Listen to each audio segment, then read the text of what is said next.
ناظرین، اسلام ایک خوددار مذہب ہے اور یہ اپنے ماننے والوں کو بھی خودداری ہی سکھاتا ہے۔ جو لوگ خودداری کو اپنا اوڑھنا بچھونا بنا لیتے ہیں، اسلام اس کی بہت حوصلہ افزائی کرتا ہے، اور جن لوگوں نے خودداری کو چھوڑ دیا، اسلام ان کی انتہائی مذمت کرتا ہے۔ بڑی بدقسمتی کے ساتھ یہ کہنا پڑ رہا ہے کہ ملک پاکستان کو جو لیڈ کر رہے ہیں، جس ریاست کو لیڈ کر رہے ہیں، وہ لوگ یہاں کے عوام کو بھیک اور خیرات کھانے پر مجبور کر رہے ہیں۔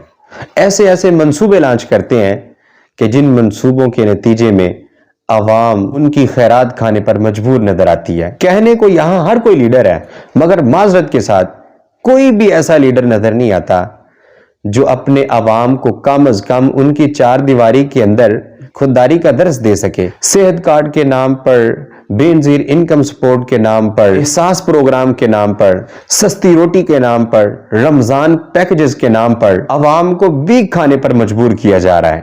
حال ہی میں حکومت نے سستا آٹا دینے کا منصوبہ لانچ کیا ہے۔ معذرت کے ساتھ مجھے کسی سیاسی اور سماجی پارٹی کو تنقید کا نشانہ نہیں بنانا، مگر کیا کریں، ہمارے عوام اس بھیک اور خیرات کی دلدل میں پھنستے چلے جا رہے ہیں۔ چاہیے تو یہ تھا کہ لوگوں کو بجائے اس کے کہ بھیک اور خیرات کھانے پر مجبور کیا جائے، ان کے ٹیکسز میں کمی کی جاتی، وہ مہنگائی جو روز افزوں بڑھ رہی ہے اس میں کمی لائی جاتی، لیکن ایسا نہیں کرنا۔ شاید کہ کوئی عالمی ایجنڈا ہو کہ تمام تر خوددار مسلمانوں کو بھیک اور خیرات کھانے پر مجبور کر دیا جائے۔ ان کے اندر منصوبے ہی ایسے لائے جائیں کہ یہ لوگ اپنی خودداری کو بھول جائیں، ان کو اپنے پیٹ کے لالے پڑے رہیں۔ اور بڑی شرم کی بات ہے کہ مصنوعی احساس کے نام پر لوگوں کو مختلف انداز میں لالچی، رذیل اور خود فراموش بنایا جا رہا ہے۔ نسائی شریف میں روایت ہے، سیدنا انس رضی اللہ تعالیٰ عنہ کہتے ہیں کہ نبی علیہ السلام کے دربار میں ایک انصاری صحابی حاضر ہوتے ہیں۔ آ کے کوئی سوال کیا، کوئی چیز مانگی، تو نبی علیہ السلام نے اسے فرمایا کہ تمہارے پاس گھر میں کوئی چیز پڑی ہے؟ تو اس نے عرض کی، یا رسول اللہ، میرے پاس دو چیزیں ہیں، ایک میرا پیالہ ہے اور ایک ٹاٹ ہے۔ نبی علیہ السلام نے فرمایا، دونوں چیزیں لے کے میرے پاس آ جاؤ۔ وہ دونوں چیزیں لے کر نبی علیہ السلام کے پاس حاضر ہوتے ہیں۔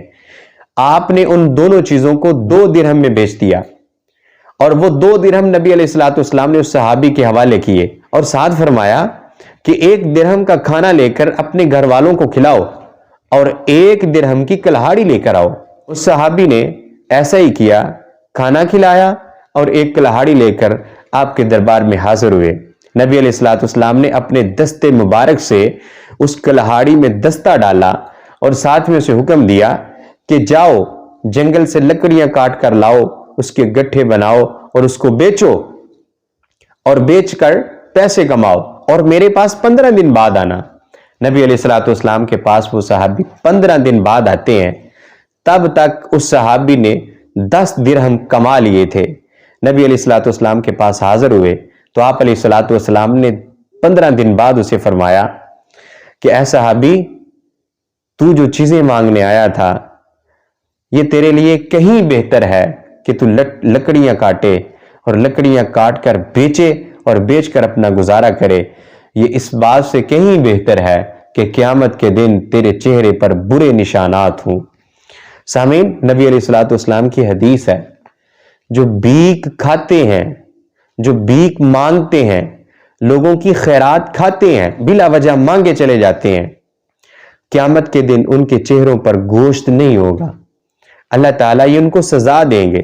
سامعین، آپ غور کریں، جو لوگ مانگ رہے ہیں اور مانگ کر کھاتے ہیں، اللہ تعالیٰ نے ان کو اتنی سزا دی ہے کہ قیامت کے دن ان کے چہروں پر گوشت نہیں ہوگا۔ اور جو لوگ لیڈران ہیں، اہل ثروت ہیں، اہل منصب ہیں، وہ لوگ دوسرے لوگوں کو بھیک کھانے پر مجبور کر رہے ہیں، وہ دوسرے لوگوں کو اس بات پر مجبور کر رہے ہیں کہ وہ خیرات در خیرات لیتے جائیں، اپنے عزت نفس کو مجروح کرتے جائیں، اپنی خودداری کو بیچتے جائیں، عزت نفس کو مجروح کرتے جائیں۔ جو مانگ کر کھاتا ہے اسے تو اتنی بڑی قیمت چکانی پڑے گی، اور جو لوگوں کو اس بھیک پر اور خیرات پر مجبور کر رہے ہیں، ان کا کتنا بڑا نقصان ہوگا، انہیں کتنے بڑے عذاب کا سامنا کرنا پڑے گا۔ ہمارے اہل ثروت، لیڈران، صاحب منصب اور اہل اقتدار کو چاہیے کہ وہ اپنے عوام کو خودداری سکھائیں، وہ ایسے منصوبے پیش کریں جس سے عوام کی عزت نفس میں اضافہ ہو، نہ کہ عزت نفس مجروح ہو، نہ کہ وہ خودداری کو چھوڑ دیں اور خود فراموش بن جائیں۔